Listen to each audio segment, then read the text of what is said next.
Benar.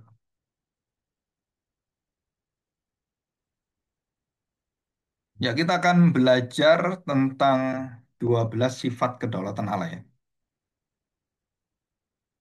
Yang kita harus pelajari, yang pertama adalah kedaulatan Allah itu bersifat namanya daulat itu berarti dia penentu segala sesuatu. Jadi artinya bahwa Allah lah yang meletakkan seluruh pemerintahan, seluruh pengarahan, dan seluruh keputusan itu berdasarkan pada diri Allah sendiri. Jadi bukan yang lain, bukan malaikat, bukan manusia, dan bukan mendapatkan nasihat atau masukan dari manusia secara penetapan itu ya. Nah, berdialog dengan manusia, Tuhan itu pernah berdialog dengan Abraham, berdialog dengan Musa, dan beberapa nabi-nabi itu juga berdialog, baik itu lewat langsung pembicaraan firman Tuhan ataupun melalui visi dan juga berkaitan dengan peristiwa-peristiwa yang ada. Nah, kita belajar tentang sifat kedaulatan Allah yang paling esensial itu kita baca dalam Efesus pasal 1 ayat yang ke-11. Ya, perhatikan. Nah, seluruh kedaulatan Allah dalam perencanaannya itu akan dilewatkan atau via Kristus, jadi melalui Kristus. Efesus pasal 1 ayat yang ke-11, aku katakan, dan ini Rasul Paulus ya, aku katakan di dalam Kristus, karena di dalam dialah kami mendapat bagian yang dijanjikan. Di dalam dialah, di dalam Kristus, dia itu adalah Kristus, kami mendapat bagian yang dijanjikan. Jadi bagian yang dijanjikan, yang diberikan oleh Tuhan. Kami yang dari semula ditentukan untuk menerima bagian itu sesuai dengan maksud Allah. Nah, dikatakan sesuai dengan maksud Allah, kehendak Allah, yang di dalam segala sesuatu, di dalam segala sesuatu, apapun, saudara. Apapun yang kita lihat ataupun yang tidak kita lihat, apapun. Baik itu yang terjadi melalui peristiwa sehari-hari kita yang tidak terjangkau dengan mata kita, dengan hidup kita, yang di luar daripada lingkungan kita di dunia lain atau di tempat-tempat yang lain, di negara lain, di dunia yang tak terlihat. Nah, surah itu semuanya dikatakan di dalam segala sesuatu Allah bekerja menurut keputusan kehendaknya. Dikatakan dengan jelas ya. Nah, kalau kita lihat di dalam Bentar, ini kalau kita lihat di dalam bahasa aslinya ya, dalam bahasa Ibrani Efesus pasal 1 tadi, saya bukanya yang Ibrani ya. Efesus pasal 1 ayat yang ke-11. Nah, dikatakan di sini ada dua yang pernah kita pelajari, bulematos dan telematos atau bula, bulin dan telematos dikatakan di sini ya. Jadi according to the counsel of the will of him atau of God ya. Him itu Allah di dalam Kristus itu. Jadi dikatakan satu kehendak Allah yang berkumpulnya kehendak Allah untuk menetapkan, jadi menetapkan apa? Sesuatu yang sudah direncanakan, dinamakan Allah yang menghendaki apa yang ditetapkan, apa yang dikehendaki dia. Jadi dikatakan bulema dan telematos.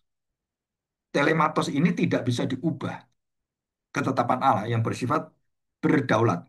Jadi berdaulat itu Allah sendiri yang melakukannya, Allah sendiri sudah merencanakannya, dan tidak ada perubahan di dalam segala hal, dan Tuhan sudah menetapkannya. Ini dalam pengertian di dalam Allah, di dalam Kristus, di dalam Dia, di dalam anaknya, ya itu ditetapkan. Jadi jelas sekali bahwa Allah berdaulat, dan kalau kita lihat di dalam Roma pasal 9, saya akan bacakan ya, Roma pasal 9,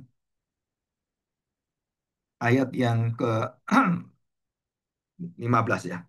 Sebab ia berfirman pada Musa, aku, yaitu Allah, akan menaruh belas kasihan kepada siapa aku. Nah, perhatikan kata aku. Jadi Allah sendiri. Bukan yang lain, bukan kejadian, bukan siapapun. Aku menaruh belas kasihan kepada siapa aku menaruh belas kasihan. Jadi yang menentukan saya, yang menetapkan saya, yang menjalankan saya, yang menggenapi saya, sampai akhir itu sempurna, itu semua aku. Aku, aku, aku. Dan aku akan bermurah hati kepada siapa aku mau bermurah hati. Dan ayat yang ke-16 ini jadi ayat, tolong dihafalkan ayat ini. Jadi kita sudah belajar free will, philosophical language, dan juga di dalam filsafat tadi sebelumnya. Nah, kita belajar hal ini, perhatikan. Jadi hal ini tergantung, tidak tergantung di luar Allah, bukan. Bergantung pada Allah, tidak tergantung pada apapun di luar Allah. Apapun ya. Jadi hal ini tidak tergantung pada kehendak orang.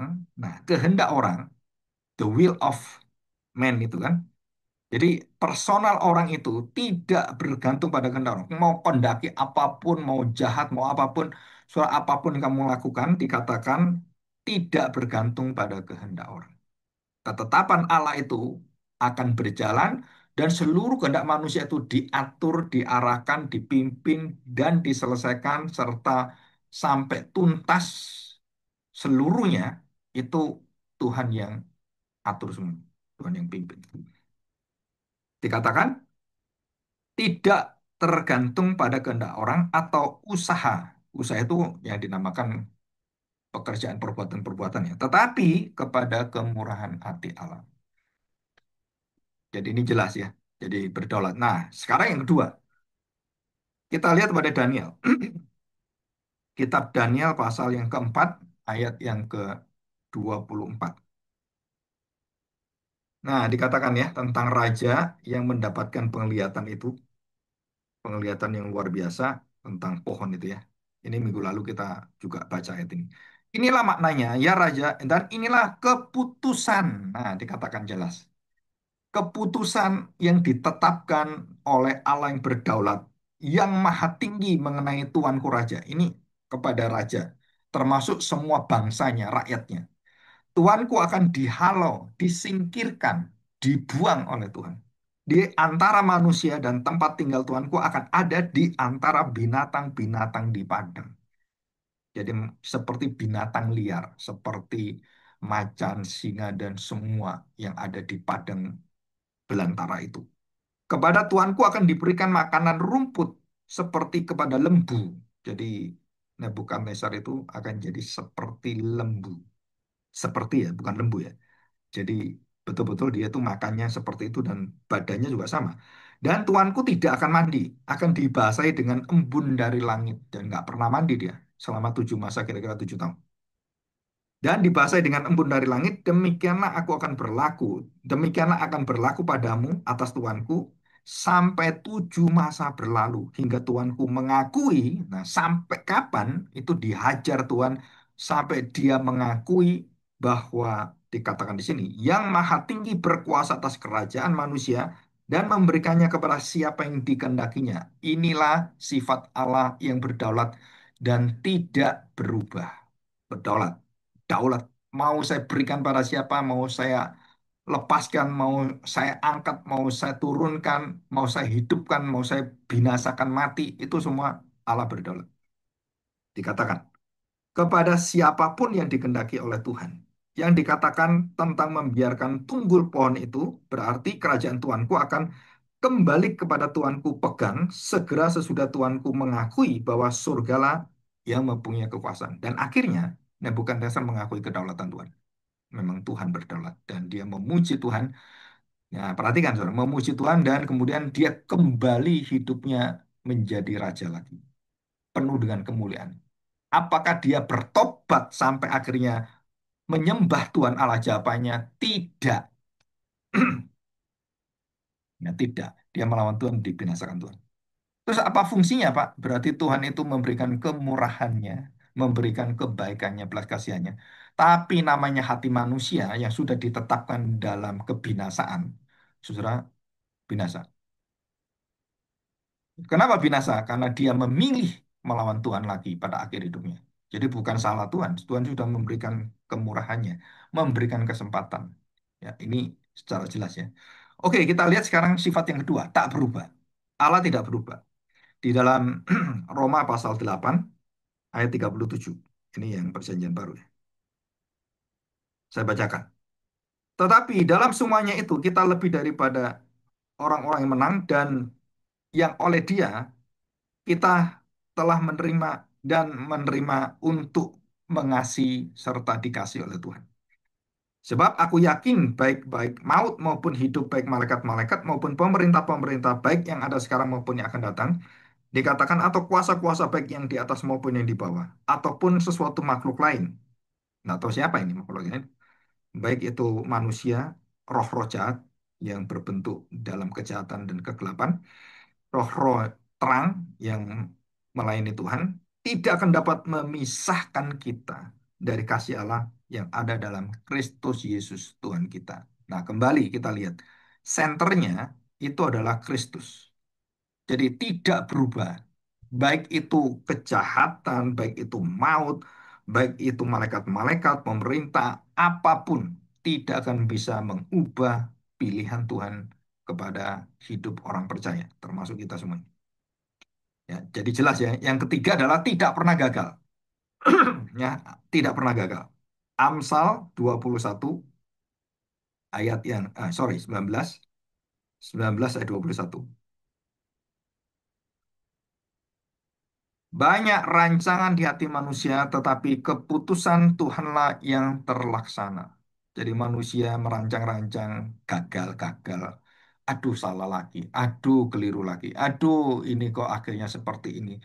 Mengapa seperti ini? Dan dikatakan itu rancangan manusia yang berubah, yang gagal. Tetapi rancangan Tuhan tidak pernah tidak terlaksana. Selalu terlaksana. Ya dan amin. Ya, tidak pernah gagal. Apapun. Dan yang keempat, itu bersifat kekal. Namanya berdaulat, tidak berubah, tidak pernah salah, tidak pernah gagal, tidak pernah kembali. Maka dia memiliki sifat yang kekal. Jadi artinya apa ya sifat yang kekal itu? Bahwa apa yang dikatakan oleh Tuhan itu tidak akan berlalu. Ya, kita kembali pada Efesus ya, pasal 1 ayat yang ketiga. Terpujilah Allah dan Bapa Tuhan kita Yesus Kristus yang dalam Kristus telah mengaruniakan kepada kita segala berkat rohani di dalam surga. Sebab di dalam Dia Allah telah memilih kita sebelum dunia dijadikan. Arti sebelum dunia dijadikan itu artinya kekal. Sebelum semua ada. Jadi bukan menunjukkan sebelum dunia dijadikan itu kekal, bukan. Saudara menunjukkan pada waktu yang tidak terbatas pada hitungan secara duniawi ini.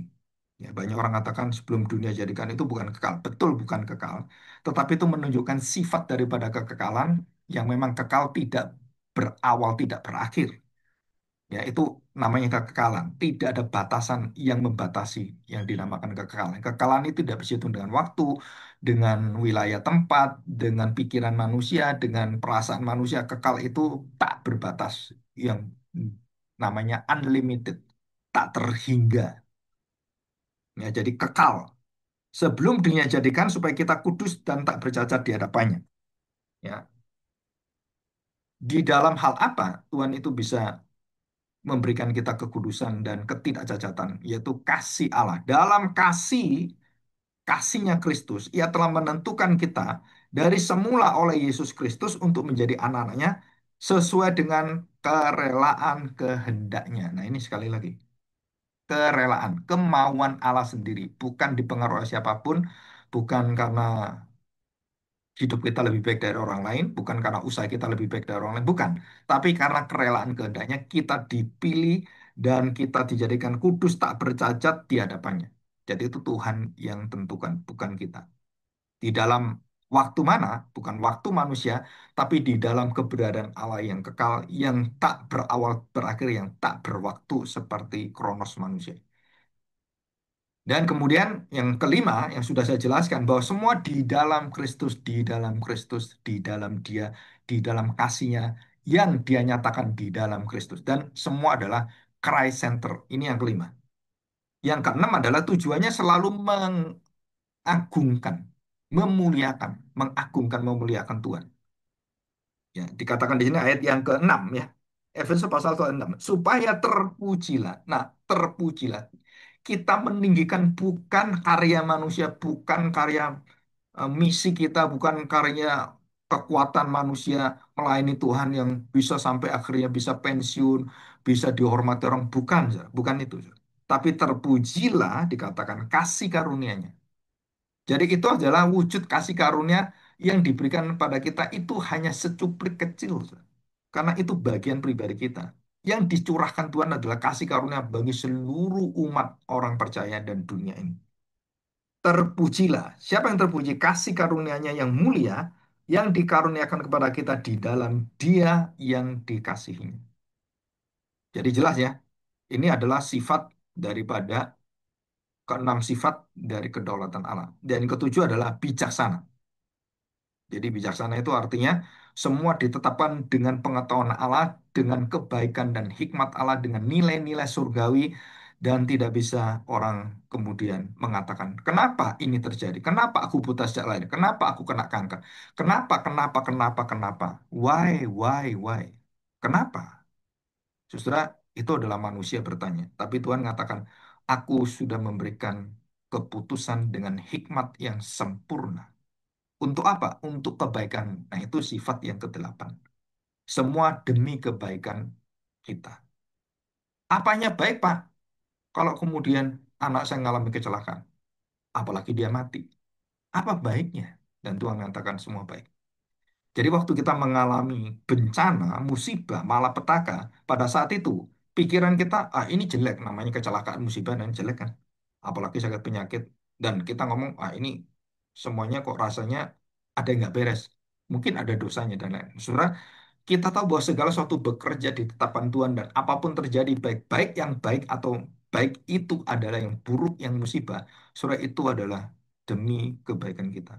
Seperti Yusuf mengatakan demikian untuk mereka-reka kebaikan. Kejadian 50 ayat yang ke-20. Saya ulangi ya, ini sering kita baca. Memang kamu telah mereka-rekakan, merencana-rencanakan, memikir-mikirkan, membuat keputusan-keputusan, mereka-reka, menduga-duga yang jahat terhadap aku. Kamu terus pikir jahat terus. Aku baik pun kamu jahat. Kamu pikir aku jahat. Aku memberikan ini pun kamu curiga. Curigation, curiga. Namanya curiga itu curi enggak ya? Curiga, curi enggak, curi enggak, curiga, curiga, curiga, curiga. Jadi nyuri nggak gitu. Jadi ada perasaan yang terus nggak bisa tenang, saudara Yusuf, karena dosa mereka, karena ketidakpercayaan mereka, karena ketakutan mereka, keraguan mereka terhadap Yusuf. Yusufnya tetap baik di dalam kasih Allah, dalam kemurahan Allah. Tapi kitanya itu, kenapa ya? Kok bisa gini? Nanti kita takut, khawatir kita. Nah itu mereka-rekakan yang jahat, tetapi Allah telah mereka-rekanya untuk kebaikan dengan maksud melakukan seperti terjadi sekarang ini. Untuk apa? Kebaikan, summum bonum, kebaikan yang tertinggi, kebaikan yang paling nikmat yang kamu terima.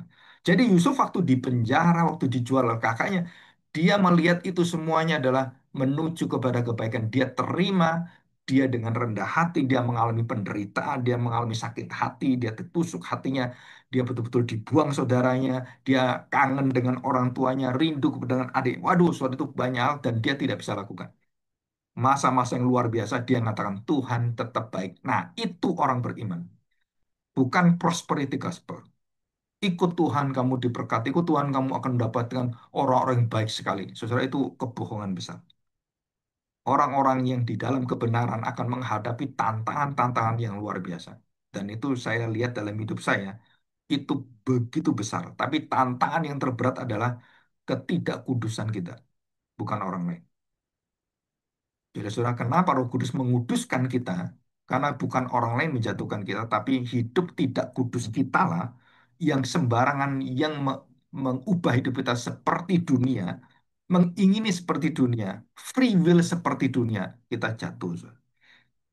Ya, jadi jelas ini untuk memelihara hidup suatu bangsa yang besar, bangsa yang agung, bangsa yang dipilih Tuhan, bangsa yang diagungkan Tuhan, yaitu Israel.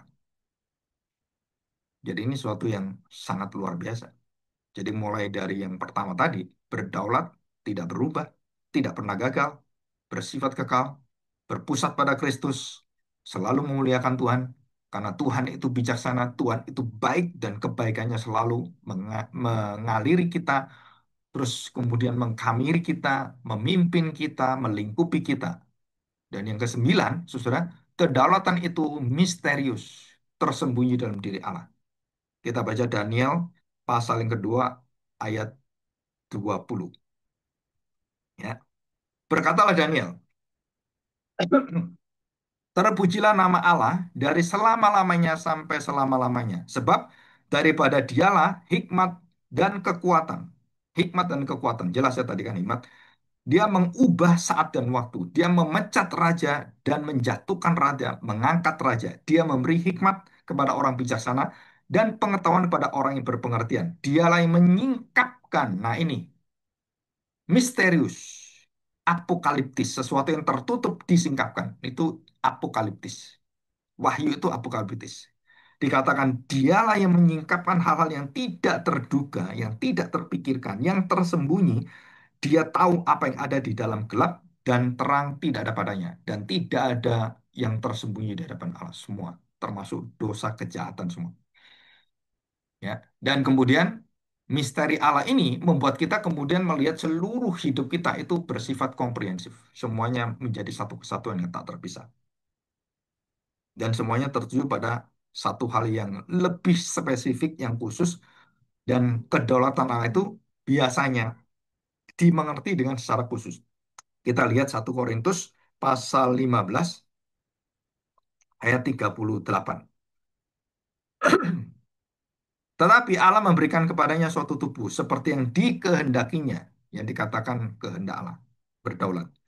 Ia memberikan kepada tiap-tiap biji tubuhnya sendiri. Baik semua daging sama, tetapi daging manusia lain daripada daging binatang, lain daripada daging burung, lain daripada daging ikan. Ada tubuh surgawi, ada tubuh duniawi, tetapi kemuliaan tubuh surgawi lain daripada kemuliaan tubuh duniawi. Kemuliaan matahari lain daripada kemuliaan bulan, dan kemuliaan bulan lain daripada kemuliaan bintang-bintang. Dan kemuliaan bintang yang satu berbeda dengan kemuliaan bintang yang lain. Jadi semua itu ada penilaian dan Allah berdaulat memberikan kemuliaan keagungannya pada setiap orang, pada setiap benda, pada setiap kejadian. Saudara, Tuhan itu berdaulat memberikan kemuliaan. Dan yang terakhir, unconditional. Ya, kita lihat unconditional. Kita lihat Lukas pasal yang ke-7 ayat yang ke-30. Tetapi orang Farisi dan ahli Taurat menolak maksud Allah, dikatakan ya maksud Allah terhadap diri mereka karena mereka tidak mau dibaptis oleh Yohanes. Jadi mereka menolak, tetapi nggak bisa diterima, nggak bisa diterima. Dan dikatakan mereka menolak tidak mau dibaptis. Maka kalau kamu nggak mau, semua akan terjadi bahwa kamu akan ditebang oleh Tuhan. Pohon yang tidak berbuah akan ditebang dan sampai pada akar-akarnya, dicabut semuanya. Ya. Oke, kita yang terakhir sekarang. Roma pasal 9. Roma pasal 9 ayat yang ke-19. Sekarang kamu akan berkata kepadaku, jika demikian, apalagi yang masih disalahkannya? Sebab siapa yang menentang kehendak Allah? Saudara, saudara nggak bisa menentang kehendak Allah, ketetapan Allah, kedaulatan Allah, rencana Allah. Nggak bisa, saudara. Apapun nggak bisa. Bahkan kamu yang akan gugur, yang hancur waktu kamu melawan kehendak Allah. Siapakah kamu, hai manusia? Maka kamu membantah Allah. Dapatkah yang dibentuk berkata kepada yang membentuknya, mengapakah engkau membentuk aku demikian? Saudara itu ada di dalam Yesaya pasal 29 ayat 16. Betapa kamu memutarbalikkan segala sesuatu. Apakah tanah liat dapat dianggap seperti tukang periuk, sehingga apa yang dibuat dapat berkata pada yang membuatnya. Jadi tukang periuk dan juga tanah liat sama seperti tukang periuk. Apa hakmu? Kamu itu tanah liat. Kamu dibentuk oleh Tuhan. Kamu dibentuk mau jadi apa? Itu Allah berdaulat. Allah yang menciptakan kamu, Allah yang mengarahkan kamu. Dan kalau Allah membentuk kamu menjadi alat-alat perkakas yang berguna, yang mulia, kamu akan selamanya ada. Tapi kalau kamu dibentuk dari tanah liat dan kemudian untuk dihancurkan, dibinasakan, berarti kamu mati. Jadi dalam pemilihan Allah, dalam kedaulatan Allah, maka Allah memberikan kita dua gambaran. Satu, tanah liat yang dibentuk untuk kemuliaan dan tanah liat yang untuk dipecahkan, dihancurkan. Yang satu dipilih, yang satu dibinasakan. Yang satu dipilih, yang satu dibuang oleh Tuhan. Dan ini bukan ajaran teolog ya. Ini adalah ajaran Alkitab. Tuhan mengasihi Esau, Tuhan mengasihi Yakub, membenci Esau. Tuhan mencintai Musa, membenci Fir'aun, yaitu saudara Musa, adik Musa. Fir'aun itu adik Musa, kan bersaudara. Musa diangkat menjadi anak. Jadi saudara jelas sekali, yang satu dikasih, yang satu dibuang, yang satu dikasih, yang satu tidak dikasih, yang satu dibenci, yang tidak mendapatkan kasih. Itu arti dibenci. Bukan dia yang membuat aku, kata tukang periuk. Harusnya kamu yang berkata, tanah liat yang berkata, aku yang dibuat oleh Tuhan. Ya, jadi jelas ya, aku yang dibuat oleh Tuhan. Oke, kita teruskan. Ya. Perhatikan baik-baik. Apakah tukang periuk tidak mempunyai hak atas tanah liatnya untuk membuat dari gumpal yang sama suatu benda yang dipakai untuk guna tujuan yang mulia atau suatu benda yang lain dipakai untuk tujuan yang biasa atau untuk dibinasakan. Nah, surah ini semua jelas ya, dikatakan di sini. Jadi jelas sekali ayat 25 seperti yang difirmankan juga pada Nabi Hosea, yang bukan umatku akan kusebut umatku, yang bukan kekasih akan kusebut kekasih. Jadi Israel itu waktu dibuang oleh Tuhan, Tuhan mengambil anak-anak yang bukan pilihan Tuhan, bangsa Israel, yaitu kita semua, bangsa non-Israel, dijadikan anak-anak kerajaan Allah. Dan orang Israel cemburu, akhirnya mereka sadar mereka kembali pada Tuhan. Ya, ini semua seperti anak bungsu dan anak sulung. Anak bungsu diterima, anak sulungnya marah. Loh, ini kan saya ini kan anakmu. Kenapa kamu dulu kan aku yang dulu kan? Aku kan bangsa Israel. Kenapa kan dulu kan orang jahat seperti itu, orang yang banyak dosanya. Setelah itu ilustrasi dari orang anak sulung adalah Israel dan anak bungsu adalah bangsa yang kafir, yang berdosa. Siapa yang hilang? Anak sulung. Anak bungsu kembali, anak sulung yang hilang. Dan anak sulung pun tidak dijelaskan kapan dia bertobat. Dan Tuhan memberikan jaminan. Kenapa? Karena ya tetap anak sulung. Bapaknya di rumah satu rumah, jadi harus kembali. Mau tidak mau dia harus terima. Dengan apa? Dengan kerelaan hati. Nah, ini jadi jelas ya. 1 sampai 12 itu sifat dari kedaulatan Allah yang kita pelajari. Dan ini semua adalah saya rangkum dari beberapa buku dan kemudian saya tuliskan dan saya sampaikan di sini. Ya, oke, kita belajar masuk dalam kedaulatan Allah. Ya, ini kita ada waktu sekitar 8 menit ya. Nanti kita masuk lagi. Nah, kedaulatan Allah tentang jawab manusia. Bagaimana kita mengerti antara kedaulatan Allah dan kebebasan manusia? Ya, ini saya akan perlihatkan di sini ya. Nah, ini. Nah, saudara perhatikan. Ya, mungkin supaya bisa nolong. Nah, free will, kedaulatan Allah dan tanggung jawab manusia itu selalu menjadi satu apa ya, ketegangan dalam pikiran manusia yang terbatas. Di dalam pikiran Allah itu sangat indah. Itu berhubungan dan berkaitan. Pendahuluan ya, ketegangan yang kudus. Ya, kalau kita sebut sebagai satu ketegangan ya, ketegangan, satu pertentangan kelihatannya.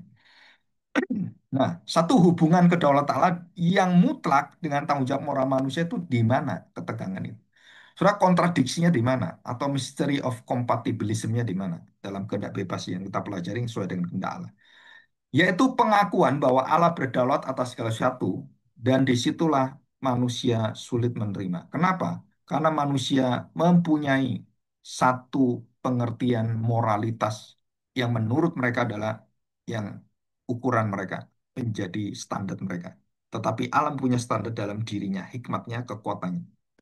Ya, maka manusia kemudian menuduh Allah sebagai fatalisme deterministik atau masuk dalam pengertian pelagianisme moralistik. Artinya apa? Bahwa saya menentukan semuanya.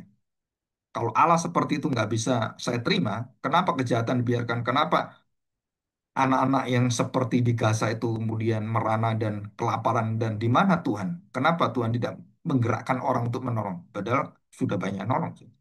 Cuman karena keterbatasan, karena kejahatan teroris-teroris, orang-orang seperti itu yang apa ya, berperang dan kepentingan politik, itu akhirnya rakyatnya dikorbankan. Bukan salahnya Tuhan, itu salah manusia dalam peperangan yang saling berebutan kekuasaan. Dan kita nggak boleh pertanyakan pada Tuhan, ini anak-anak kelaparan gimana? Itu salahnya mereka, pemimpin mereka, bukan salahnya Tuhan. Salah mereka memimpin, salah mengarahkan, salah semua, termasuk bangsa Indonesia yang salah mengelola sumber daya alam yang sangat kaya, yang tidak ada habis-habisnya, dikorupsi dan semuanya.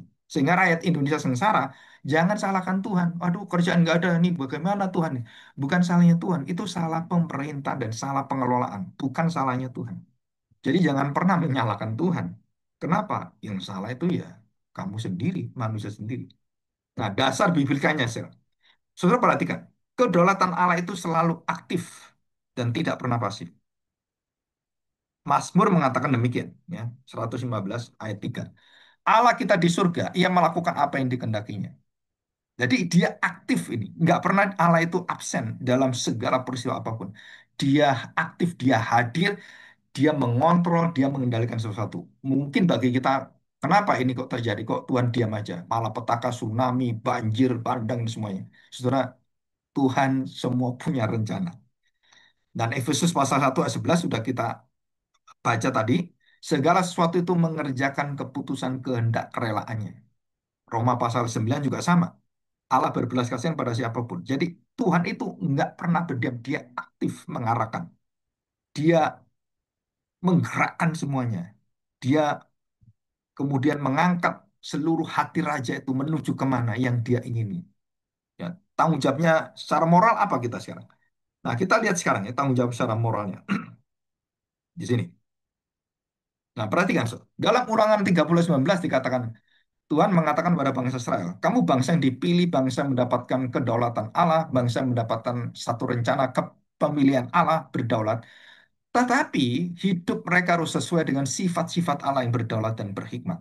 Aku menghadapkan kepadamu kehidupan dan kematian. Jadi orang yang sudah dipilih pun diberitahu oleh Tuhan, kamu diperhadap pada hidup dan mati, berkat dan kutuk. Dan Tuhan katakan kalimat ini, maka aku memberikan kamu satu hati dan satu perintah, pilihlah yang hidup kehidupan. Akulah jalan kebenaran kehidupan. Nah, pilihlah dia. Tapi bangsa Israel nggak mau milih. Yakobus mengatakan, kenapa nggak bisa kita nggak bisa milih-milih? Ya karena kamu dicoba oleh keinginanmu sendiri. Nggak mau sesuai dengan Allah, nggak mau dengan sifat kekudusan Tuhan. Dalam Roma pasal 26 dikatakan, kalau kamu terus dablek, memberontak, dan tidak taat, ia akan membalaskan kepada tiap-tiap orang menurut perbuatannya. Dan itu tanggung jawab manusia. Jadi Tuhan memberikan kebaikan, belas kasihan, kemurahannya, kesabarannya. Tuhan tetap memberikan semua terbuka dan dicurahkan. Tapi manusia menolak dengan hatinya yang keras seperti itu.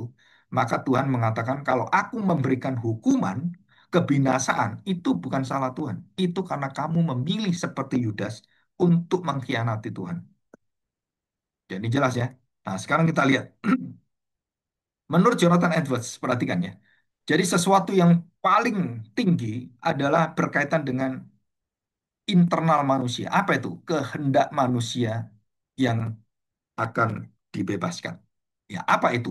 Saudara, sesuatu kekuatan kehendak yang dibebaskan atau freedom of the will. Kehendak manusia tidak pernah bertindak tanpa alasan, maka alasan manusia yang di dalam kebenaran adalah alasannya karena dia diperintahkan Tuhan. Dia diberikan hikmat oleh Tuhan.